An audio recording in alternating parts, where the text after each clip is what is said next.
Estamos de volta e vamos manter este tema da política e do desporto de outra vez, Ferreira. Isto a que é que assistimos aqui? É a hipocrisia. E em que é que ficamos? O desporto tem a obrigação de, em determinados momentos, assumir-se em relação a causas sociais e políticas, como está a acontecer agora com a invasão da Ucrânia, ou deve ser sempre alheio a tudo o que se passa à sua volta, vivendo numa bolha sem conhecimento da realidade? Em Portugal, não tenho dúvidas nenhumas que a maior parte das vezes o futebol quer viver numa bolha. Isso é evidente. Só quem entra, mas muitos políticos gostam de entrar nessa bolha, designadamente quando lhes convém. Mundialmente, também há uma certa tendência sempre houve uma certa tendência para a FIFA e a UEFA controlarem tudo e todos, têm as suas regulamentações próprias, mas foi realmente o mundo que lhes mostrou disso, e eu acho que o mundo da FIFA e da UEFA, em todo caso, foi uma grande alteração já uma vez falámos aqui nisso, com o caso Bosman. O caso Bosman mostrou a força que o direito pode ter e a legislação, digamos, chamemos de que a legislação civil pode ter na mudança de certos paradigmas. Porque não era um paradigma desportivo, era um paradigma laboral. E era um paradigma que tinha a ver com a circulação, a livre circulação dentro do espaço europeu. E transformou completamente o futebol, não vale a pena. Hoje diz-se que o futebol hoje é regulado pelas leis laborais, é que se impõe no futebol, enfim, com algumas vicissitudes que obviamente têm a ver com determinadas coisas que têm que se manter, determinadas regras que têm que se manter, mas enfim, quer dizer, hoje há manifestamente, na minha opinião, um triunfo da legislação, das legislações estaduais sobre a legislação da FIFA. Embora muitas vezes a questão prática dos tribunais já não seja bem assim. O Tribunal Arbitral do Desporto, não o português, mas o internacional, etc., já tem uma certa ponderância nessas questões e uma certa força para impor, e depois às vezes não tem força, ou porque não tem ou porque não quer, para impor as decisões que ela própria tomou. E há muitos casos sobre isso. Mas eu acho que o futebol não se deve aliar, porque o futebol é do povo. E o povo não se pode aliar da política. Qual é o limite? Quais é que são as fronteiras? Esse é que é o problema principal. As fronteiras... O futebol está a dizer agora, através do Presidente da FIFA, que estejam lá sossegadinhos com manifestações políticas e opiniões sobre matérias sociais. Não se mexam. No entanto, a propósito do movimento Black Lives Matter, ainda se na Premier League, por exemplo, continuam a ajoelhar antes de começar os jogos. A Rússia foi ostracizada da mesma forma como há muitos anos, e as pessoas, se calhar os mais novos, já não têm memória disso. O mundo do desporto foi extremamente relevante no fim do apartheid na África do Sul, porque impediu o regime racista sul-africano de estar representada a África do Sul em qualquer manifestação desportiva, fosse onde fosse. Portanto, isto é um movimento e é uma decisão política com base em matérias concretas que o desporto assumiu. Umas vezes pode dizer que sim e outras vezes, como está a acontecer agora com o Gianni Infantino, pode dizer que não. Eu acho que é o que eu digo, eles têm tendência para... Essa gente tem tendência para ditar as suas regras e para serem... São pequenos ditadores. São pequenos ditadores, eu diria que eram grandes ditadores. Se eles são grandes ditadores, não fosse haver por esse mundo fora realmente grandes ditadores sobre muitos milhões de pessoas e eles, enfim, mas eles têm um tique realmente ditatorial bastante elevado. O futebol nunca se pode aliar a essas coisas. Por exemplo, a questão do racismo. Eu acho que não conheço nada onde há muitos anos, eu não me lembro, eu não me lembro desde que existe, pelo menos que fui para o liceu, etc., eu não me lembro de nada em que não haja tanta, como é que é dizer, tanta falta, entre aspas, de racismo, como é, por exemplo, no futebol. Aos anos que no futebol negros, amarelos, convivem na mesma equipa e da melhor forma. Nunca vi propriamente, pode haver um caso ou outro, que é verdadeiramente. Não há regra sem exceção. A meritocracia se sente numa equipa de futebol. Exatamente, quer dizer, portanto, e não tem nada a ver, com a questão rássica, não tem nada a ver com isso. Portanto, eu acho que portanto, os jogadores têm que manifestar as suas posições. Portanto, eu acho muito bem, por exemplo, quer dizer, nós não temos que louvar. Há aquelas questões agora do Irão, essa coisa toda e tal, as atitudes do Taremi e de outros jogadores. Eu acho que isto tem que permanecer, porque se o futebol tem uma força extraordinária e é uma Mas qual força... é o limite? Diga? Qual é o limite? O limite? Sim, imagine que há jogadores no Campeonato Português que são favoráveis à invasão da Ucrânia. Hã? Eles têm direito de se exprimir da mesma forma que têm direito de se exprimir aqueles que são contra? Acho que sim, e sofrer as consequências. Acho que sim, sofrer as consequências. Zé Manuel. Mas para uns há consequências, para outros não? Zé Manuel, quer dizer... Esta é a questão. Porque a culpa é de quem aplica as consequências. Ou se abre a caixa de Pandora e os... Ou então a alternativa para manter a coerência é fechar a bolha. Eu não acho que isso seja, quer dizer, eu acho que quem se quer manifestar, manifesta-se, quem não se quer manifestar, não se manifesta. E eu não critico nem uns nem outros, porque eu posso dizer que não concordo quem não está contra a Rússia por causa da invasão da Ucrânia. Eu posso criticá-lo porque não concordo com a opinião dele, mas acho que não faço nada, ao nível pessoal não faço nada contra ele, quer dizer, não me queixo, não lhe bato, não lhe vou fazer nada, não é? Agora, acho bem que ao nível das nações, etc., possam tomar posições. Mas isso é a mesma coisa. Trazer o Jorge. Jorge, o que é que te parece? Estamos a correr risco, o desporto está a correr riscos de politização. Está pouco politizado, deve politizar-se mais. Qual é que é o... Porque nós estamos, de facto, a viver tempos únicos. Tivemos a experiência, de facto, muito forte com a África do Sul, com a questão do racismo, em que houve, de facto, a assunção de um caminho, e o desporto aí não vacilou. Estamos a ter outro agora com a invasão da Ucrânia, mas até que ponto é que é legítimo que o Infantino disse que não quer mais barulho e mais confusão em relação ao Qatar? Isto não são dois pesos e duas medidas? Olha, aquilo que eu posso dizer é o seguinte, nós estamos num ponto de não retorno. Ou seja, o ser humano é um ser social, político, biológico, etc. E, portanto, não se pode tirar do desporto, que é feito por seres humanos, lhe retirar a componente política.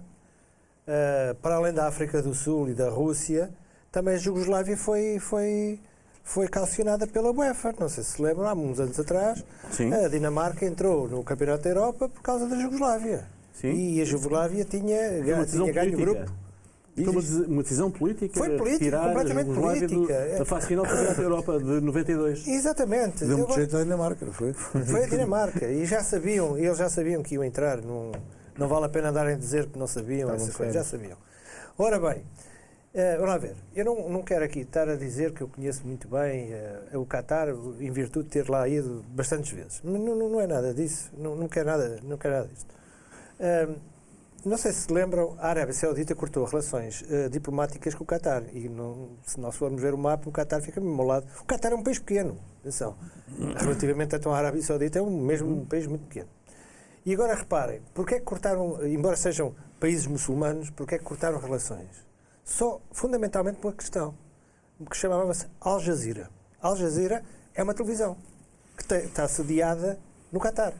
E a Al Jazeera teve se calhar, má ideia para a Arábia Saudita de pôr, portanto, pivôs senhoras, sem precisar do véu, aquelas coisas todas.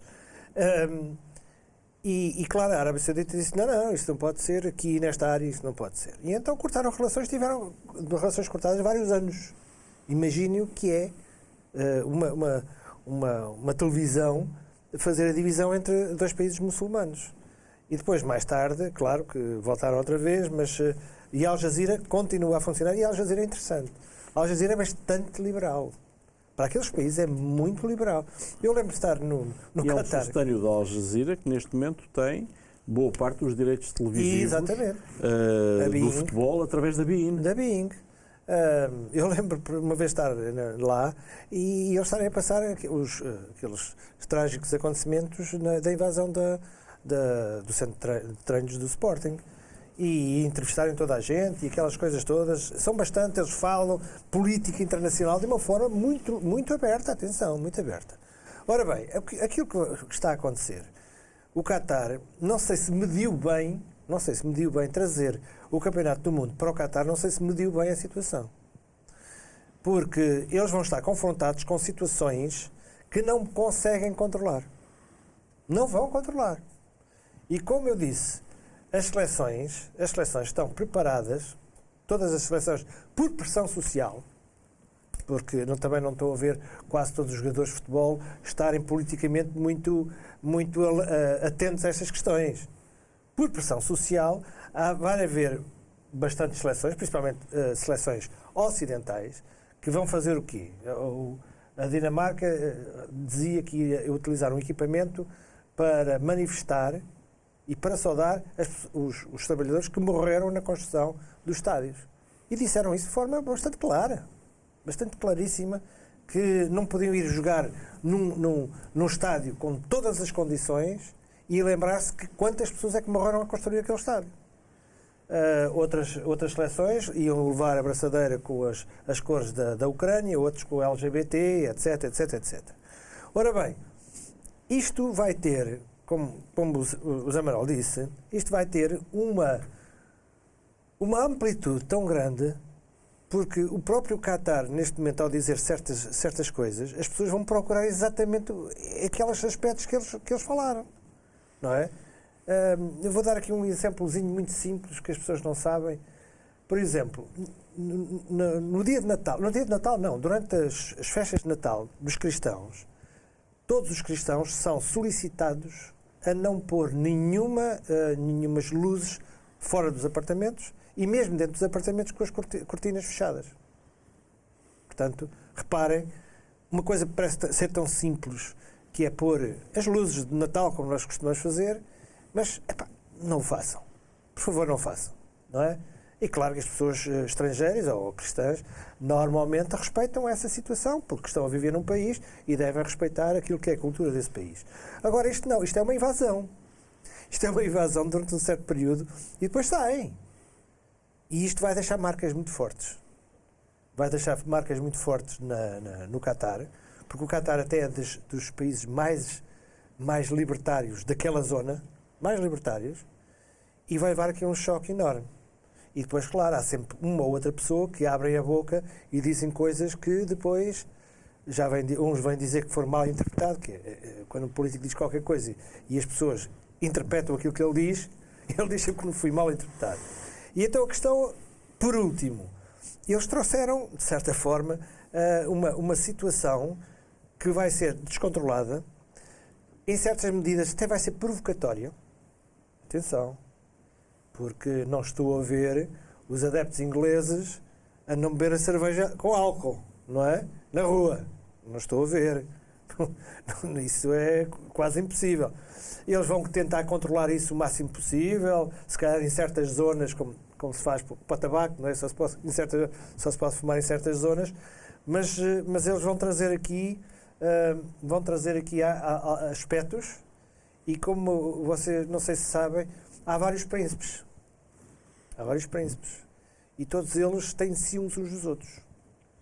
Porque aquilo, eles não fazem nada. Eles só ganham dinheiro porque é um país riquíssimo por causa do petróleo e de outras coisas. E, principalmente do petróleo. A questão fundamental, ninguém pode dizer que não há nenhum Qatar que não seja homossexual. É mentira isso. Isso é mentira. Existe. Só quem não quer ver. Agora, naturalmente que isto é trazer mais ou menos o diabo para dentro do país e vamos ver como é que isto vai acontecer. E por isso é que eu dizia no outro dia, eu só espero que a grande montra do futebol mundial, que é o Campeonato do Mundo, não seja constantemente ofuscada com as outras questões, não é? Porque para mim, eu vou tentar ver o futebol o máximo possível. As outras questões, eu vou entendê-las porque ninguém vai parar isto. Ninguém vai parar. Vai ser uma grande confusão. Pedro, futebol e política devem coexistir, o futebol e o desporto? Eu vou responder como árbitro. Agora não como comentador desportivo. E como árbitro, Lei 4, equipamento dos jogadores. E a FIFA, já preocupada, não com o Qatar, mas com esta problemática, na sua página 55, 56 e 57, é um tratado autêntico. Slogans, mensagens, imagens ou publicidade. E diz proíbe-se. Ou seja, tudo o que é equipamentos expostos ou interiores não podem conter imagens políticas, religiosas ou pessoais. Depois não estão autorizados, etc. E depois, eu passo lá para aqui, começa assim. Se a parte religiosa e pessoal é relativamente simples de definir, a parte da política é sempre um bocadinho mais difícil, no que diz respeito a slogans e mensagens. Mas, de qualquer maneira, tomem lá isto. Tudo o que seja parte política, pessoas vivas ou mortas, referências. Tudo o que seja partidos, organizações, grupos locais, regionais, nacional, internacional, tudo o que seja governamental, regional, não nacional, departamentos, escritórios, funções, organizações discriminatórias, organizações cujos objetivos e ações possam ofender um número considerado de pessoas, eventos políticos, quer dizer, começa a escalpelizar tudo aquilo que no fundo é proibir. E portanto, o que é que vai acontecer?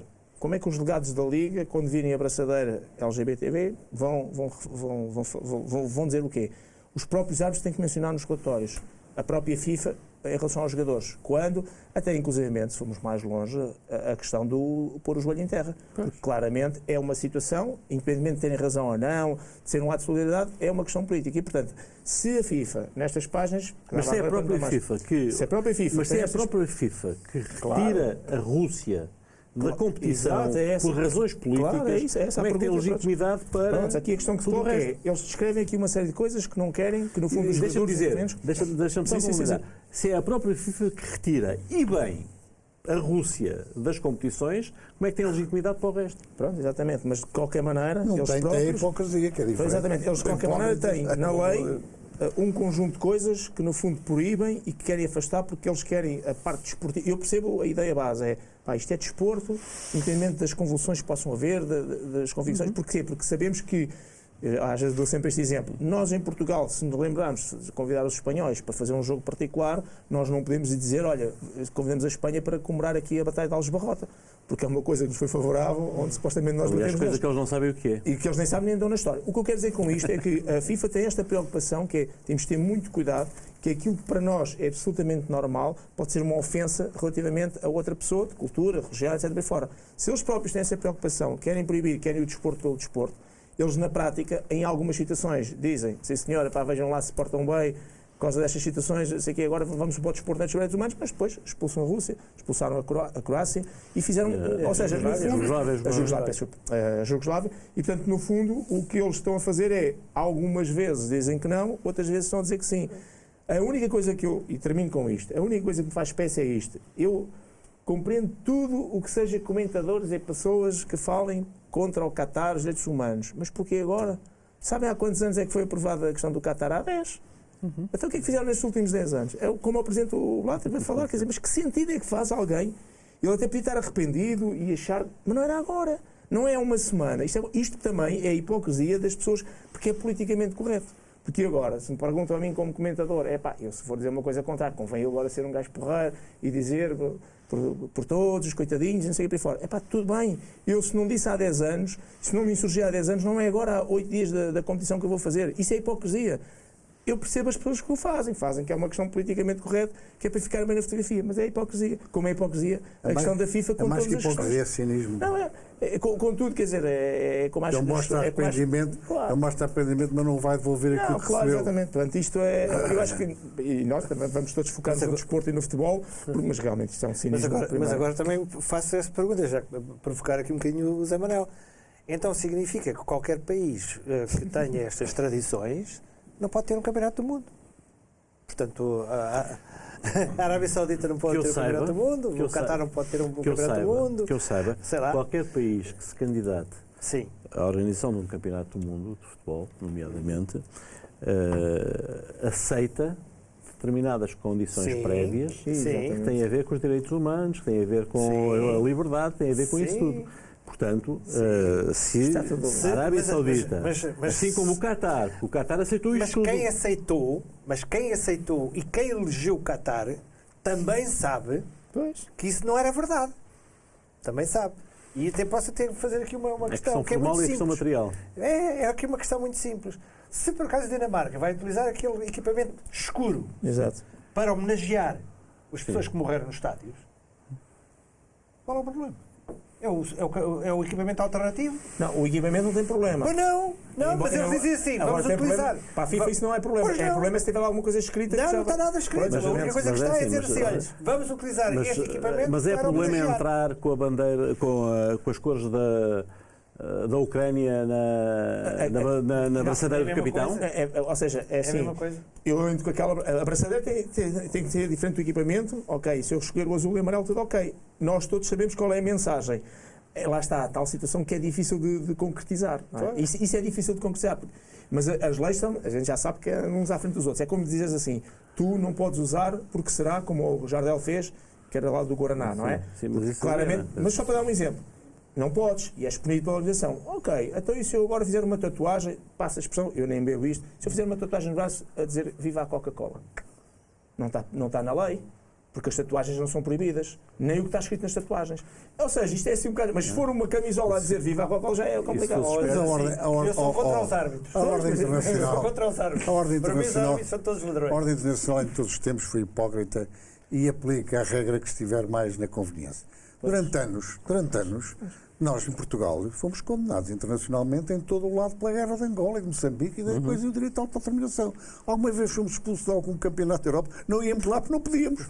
Não íamos lá porque não tínhamos pernas para lá chegar. Mas em 66... Mas em 66 é curioso. Em 66 já havia guerra. Eu vi o filme do campeonato, vi o filme do campeonato do mundo de 66 e em que eles estão a apresentar a chegada das equipas e Pelé from Brasil, mais não sei o quê, depois Eusébio from Moçambique. Isto cá depois não teve impacto. É assim, eu vi isto anos mais tarde. Mas não teve impacto, você se calhar viu fora. Em Portugal não viu isso, certeza absoluta, não viu Portugal. Eusébio from Moçambique. Álvaro, os jogadores sentem-se confortáveis ou cada vez se sentem mais confortáveis com estes temas. No nosso tempo não era bem assim. Eram temas que não eram trazidos para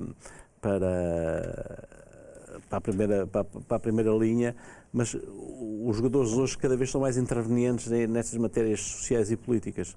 São, mas nós temos, se calhar, era melhor. Não havia tanta confusão.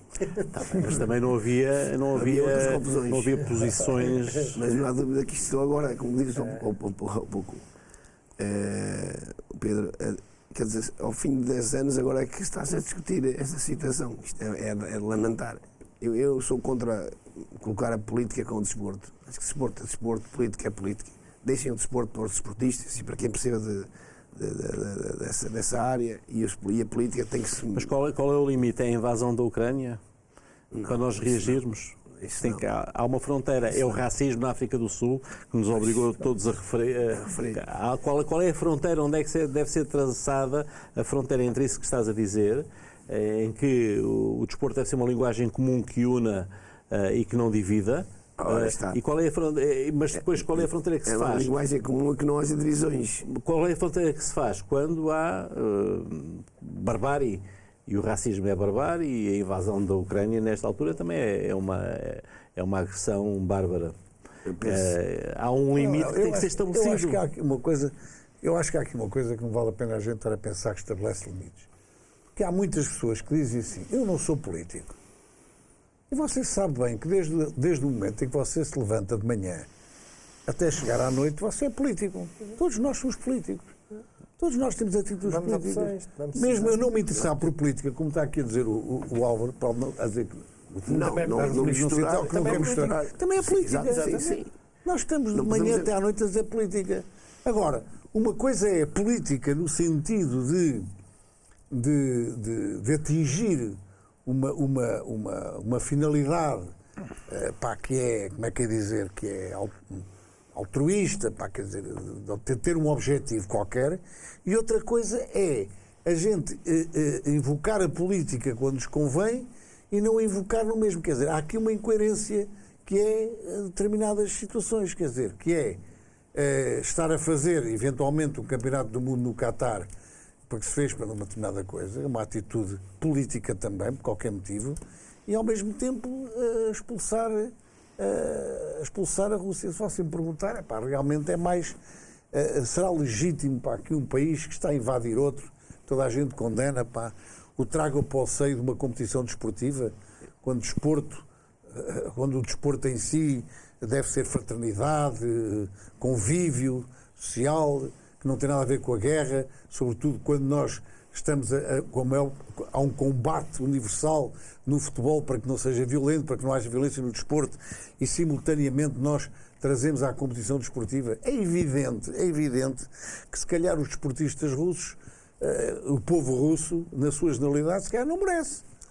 O povo russo se calhar não merece.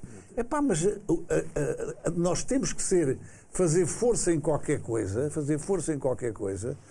você vê, quer dizer, no fundo, anda com estas coisas dos gases e disto e daquilo, mas depois há lá um que diz, mas o gás agora é essencial e agora vai chegar o inverno e como é que é e tal, e começa a torcer. Teoricamente, portanto,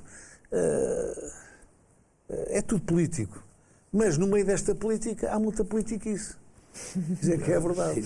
No meio da política há muita politiquice. E enquanto a política é uma palavra, a meu ver, nobre, quer dizer, fazer política é uma atividade nobre, fazer politiquice é uma coisa, é a mesma coisa que não conduzir a sua vida pelos princípios da honestidade, essa coisa toda, é politiquice. O povo define bem essas coisas, o que é política e o que é politiquice. E o que é política séria e o que não é política séria. E as pessoas que são sérias, as pessoas que não são. Doutor, o Cruyff, em 1968, no Campeonato do Mundo, recusou-se a ir à seleção da Holanda porque disse que não queria jogar perante ditadores. Mais política do que isto, ou já se esqueceram disso? Na Argentina, no Mundial da Argentina. No Mundial da Argentina. Não foi. Portanto, era uma... Isso é uma atitude individual. Sim, individual. Ele recusou. E lembra-se que a final foi entre a Argentina e a Holanda. Mas a propósito, por exemplo, a Rússia, a União Soviética, recusou-se a jogar em Santiago do Chile, contra o Chile, depois do golpe de Estado do Pinochet e da morte do Allende. É assim, uma decisão política completa. Eu acho isto... E assim, não foi qualificada para o Campeonato do Mundo da Alemanha, mas não sofreu mais nenhuma consequência. Eu vou-lhe dizer. Há exemplos. Zé Manuel, por exemplo, eu acho que é uma atitude política e digna de aplaudir quando a FIFA, sem pensar nos outros casos, sem fazer paralelo com as situações em que a FIFA não tem a mesma coisa, mas que é uma atitude, a Rússia não está no Campeonato do Mundo. Eu acho que isto que é política, e é política como deve ser, eu acho que faz sentido.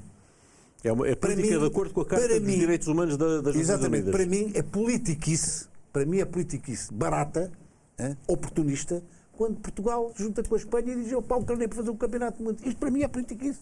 Não é nada, isto não é política nenhuma, não tem objetivo nenhum, é oportunismo. E oportunismo não tem nada a ver com política. Política pode ser oportunidade. Medidas políticas são com as oportunidades. Agora, isto é oportunismo. É explorar uma guerra no sentido... Isto não aquece nem arrefece à Rússia. Não lhe provoca nada. Quer saber que a Ucrânia seja para a organização de Portugal. Olha, se vierem cá jogos, a gente manda-lhe os bombardeamentos e acaba com o campeonato no instante. Sabe? Quer dizer, isto é que é... Portanto, não vale a pena. Quer dizer, estas entidades porque eu acho que uma coisa se deve misturar com a outra. Não é misturar. Tem cada uma o seu papel e podem-se conjugar. As políticas esportivas, etc., podem-se conjugar numa pressão para um país que invadiu o outro e que a sociedade em geral condena. Pronto. Agora, que isso depois seja aproveitado por outras coisas e se misturar, isso aí já é diferente.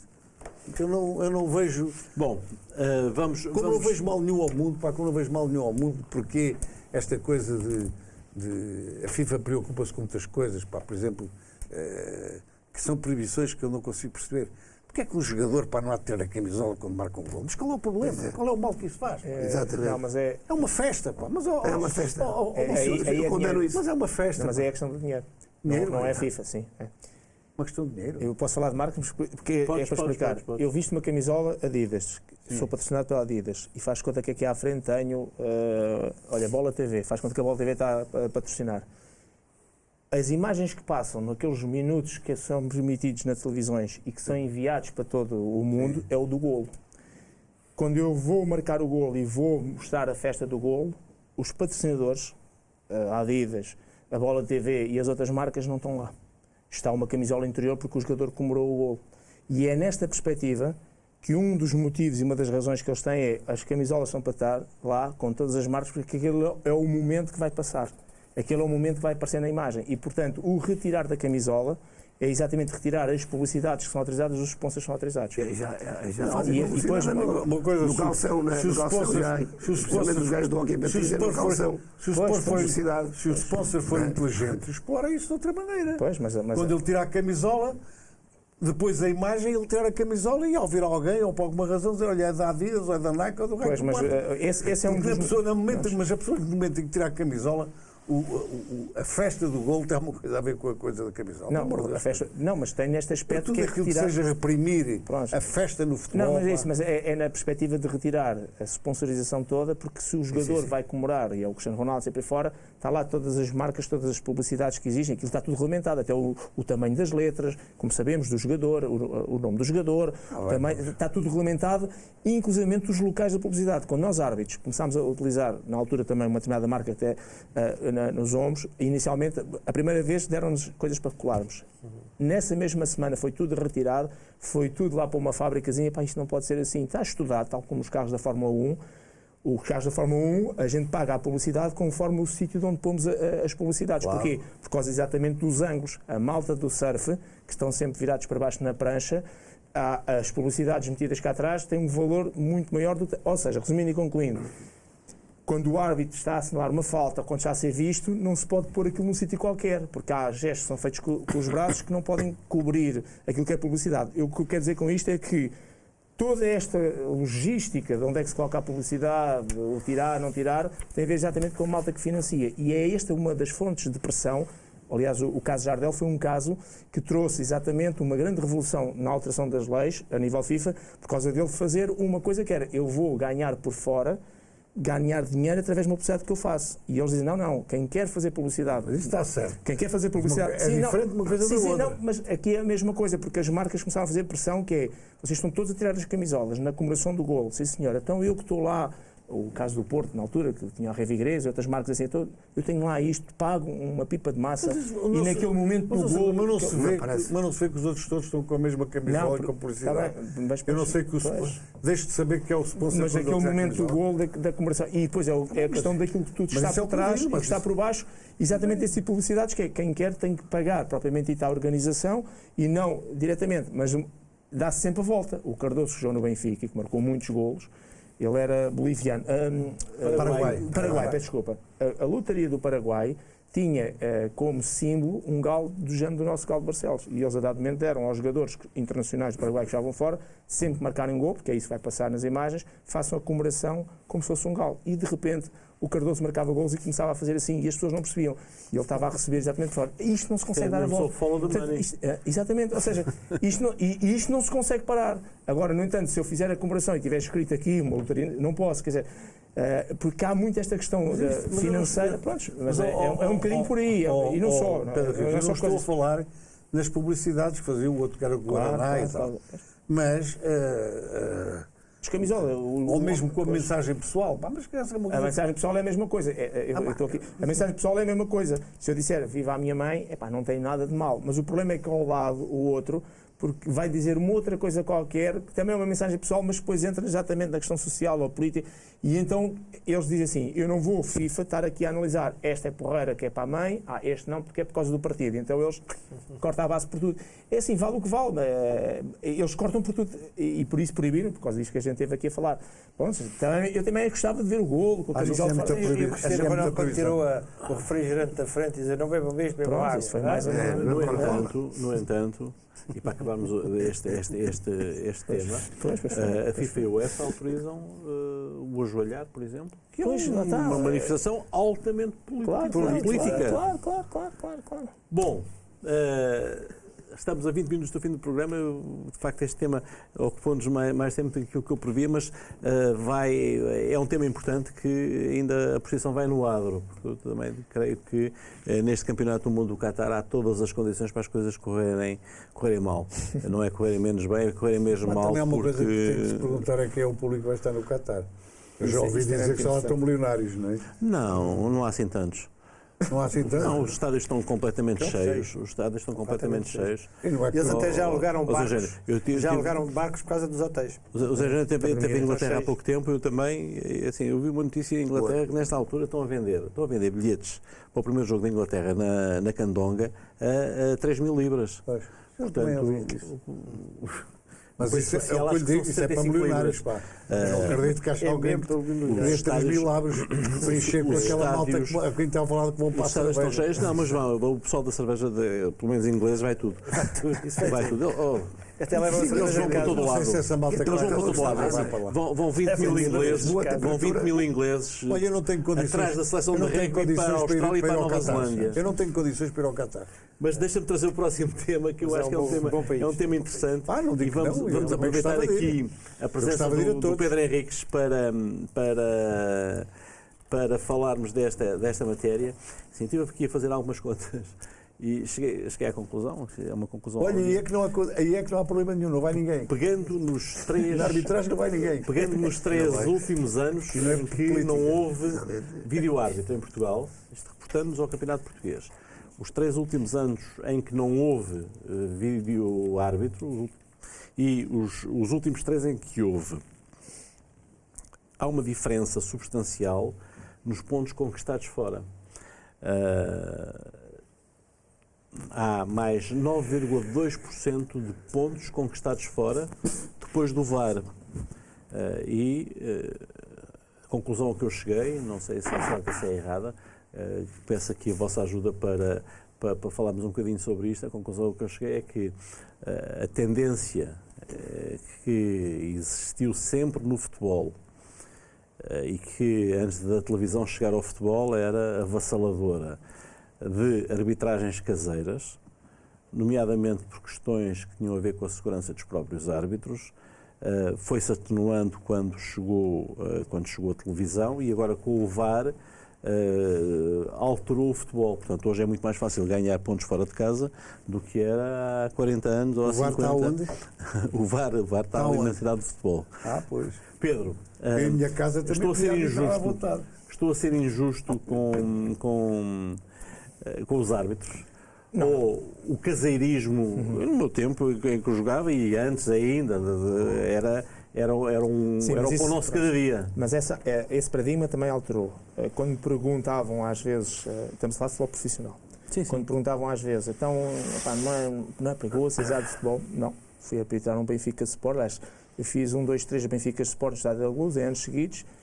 Morava na altura em que é luz, a GNR, a polícia, ia-me buscar aquela luz, ia com para a frente, nunca se senti tão seguro. Portanto, o que quer dizer com isto é que, obviamente, que com a mudança de paradigma, de todo o mediatismo que o pessoal começou a ter, com as transmissões televisivas, etc., e também com a grande alteração do futebol também para os árbitros, foi depois a criação da Liga e de todo o profissionalismo que a estrutura trouxe. Os árbitros já não iam para os hotéis que queriam, para o hotel da Liga. Temos que mandar, à terça-feira, que nós recebemos a nomeação nessa altura, no dia a seguir, todo o nosso trajeto.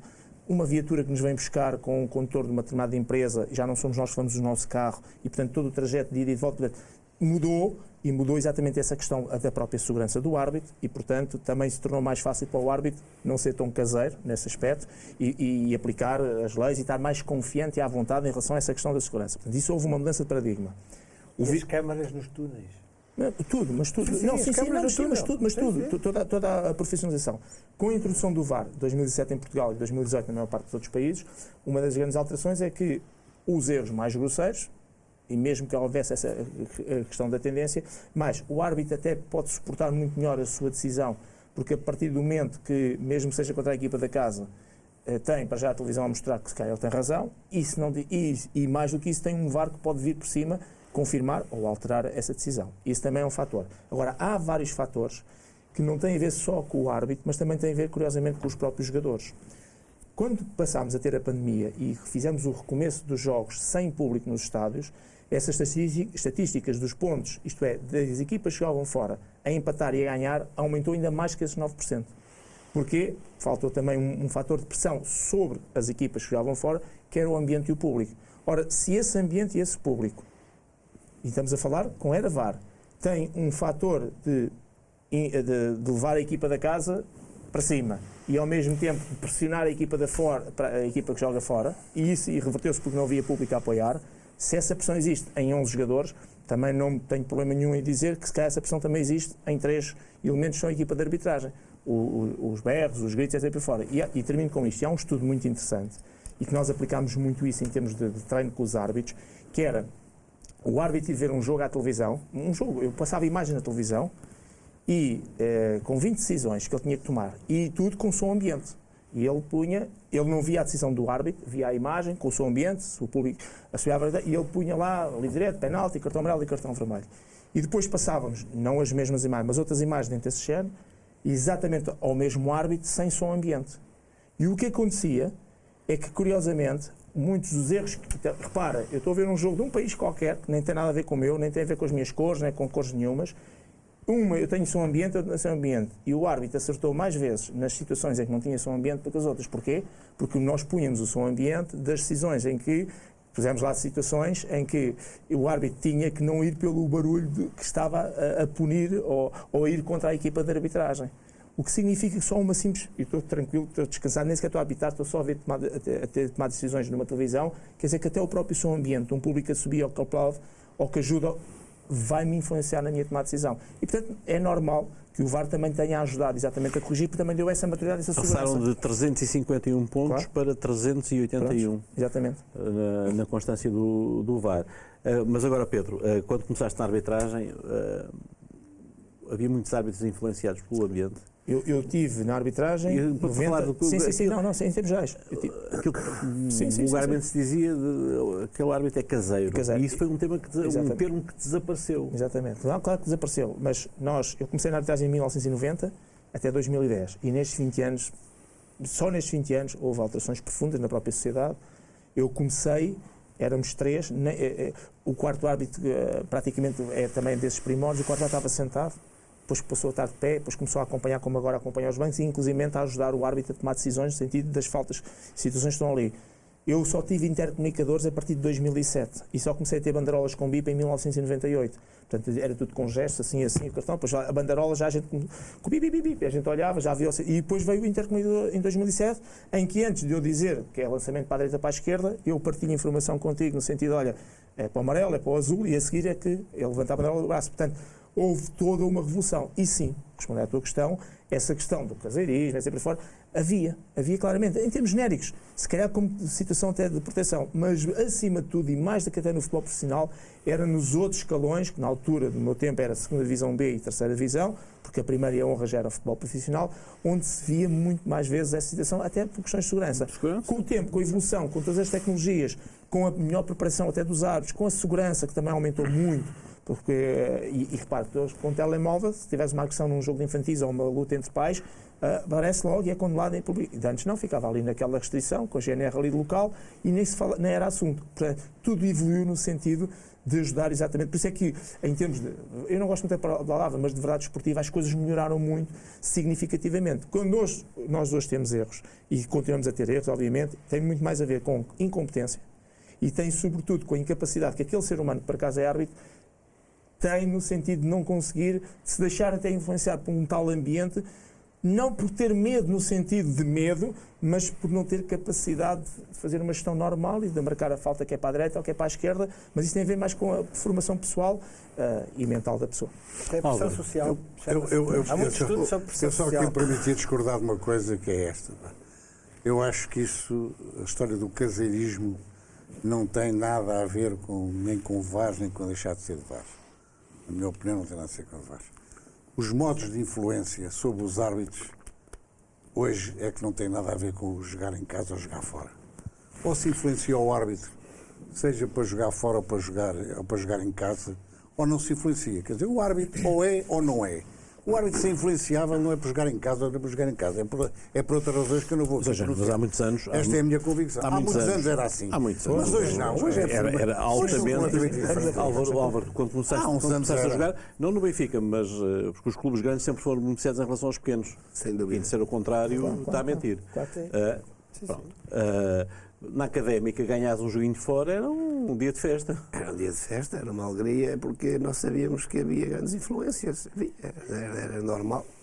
Nós jogarmos fora de casa era terrível. Então, nestes campos, e não, o que eu estava a falar, essa segurança que agora tem, não tinham antigamente. Aqui nas arrancadas, aquilo era. Os árbitros estavam a buscar no carrinho dele. Não, a licença do chapéu de chuva. O árbitro chegava no carrinho dele. Eu ia com o meu pai. E muitas histórias de árbitros, Eu ia com o meu pai. os pneus furados e com os pneus sem frear, terem que estar a meter no pneu no fim do jogo. Na realidade havia uma coisa que se dizia, que os árbitros brincavam em Alvalade, tinham uma pista de ciclismo, uma pista de atletismo. Na realidade ninguém jogava.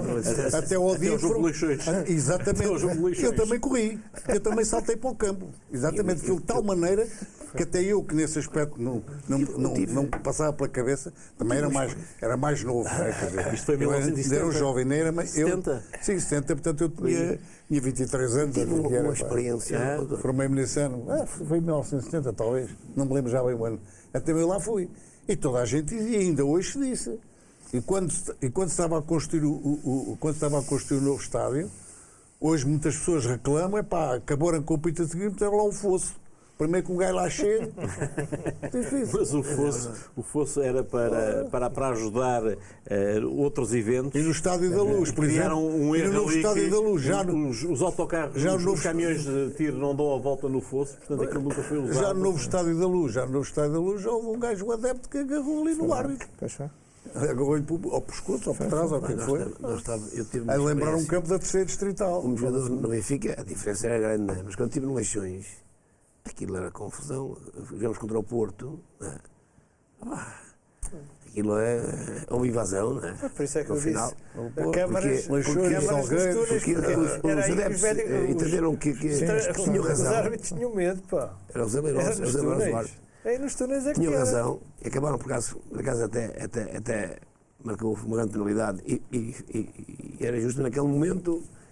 Acharam que não era penalti, porque, claro, e o Porto teve grandes dificuldades para sair, ou invasão de campo, aquilo não morreram lá pessoas, não ganhou, não é?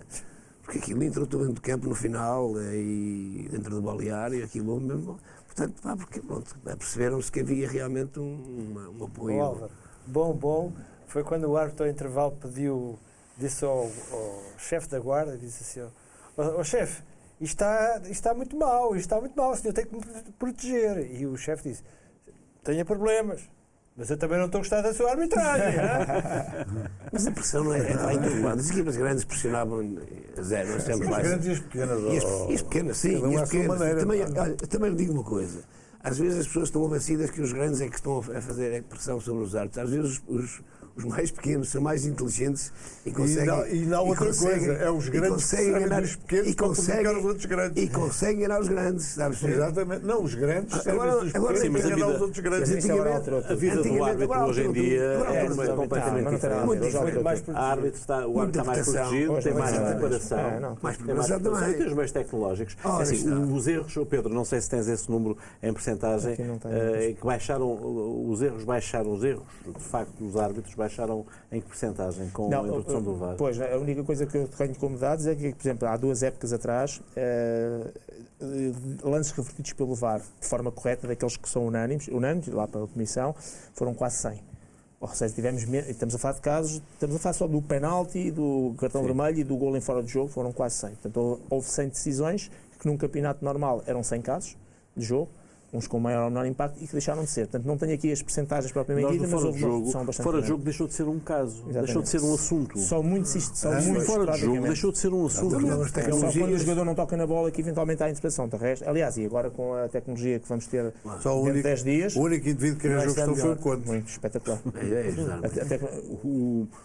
Em relação à nova tecnologia, vamos ter algo parecido com aquilo que já vimos na Champions? Sim, é parecido com aquilo da Liga dos Campeões, em que realmente aquilo é quase videogame, não é? Põe aquilo tridimensionalmente, vem por cima e não há hipótese, portanto, não há centímetros, não há nada dessas coisas, mas há a percepção, de acordo com a lei que está, portanto, vai continuar a haver um jogador que fica por 1 centímetro ou 2, mas não vai haver... A grande vantagem desta tecnologia, além da rapidez, que não há aquele minuto e meio ou 2 minutos de espera, porque tem que separar as linhas, ver qual é o ponto, é ser... Porquê é que o gol do Tottenham que foi anulado demorou tanto tempo? No jogo com o Sporting. Pois, não é só o... Foram 3, 4 minutos que tiveram a avaliar. Eu compreendo. Há um golo metido no último minuto, que significa aquilo que significa a Liga dos Campeões. Sim. Mas eles foram ver foi o impacto e ver... Eu já não me recordo. Eu, por exemplo, aquilo não vi ao vivo, porque eu estava em baixo à espera de passar os 5 minutos. Só me virei quando ouvi o barulho, foi o golo deles, e virei-me. Com a esperança de que foi. E eu vi, e eu achei que era offside.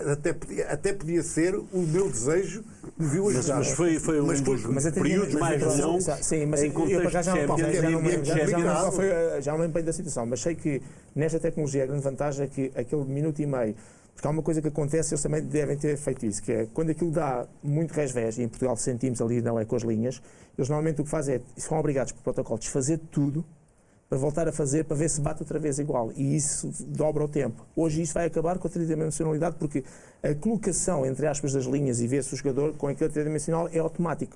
E é o computador que faz. Portanto, aquela questão que hoje temos do frame para a frente e para trás, que é o momento do passe, e só para relembrar que quando eu vejo o momento do passe, isto foi explicado na Federação para nós, no ano passado no curso, eles metem 4 frames, tem que ter o momento do jogador que ainda não tocou na bola, o jogador vai passar, ainda não tocou na bola, é para apagar. Agora vamos ao momento 4, que é quando a bola já saiu do pé. Então vamos ver quais são os momentos que estão lá dentro, e normalmente tem o frame 2 e 3.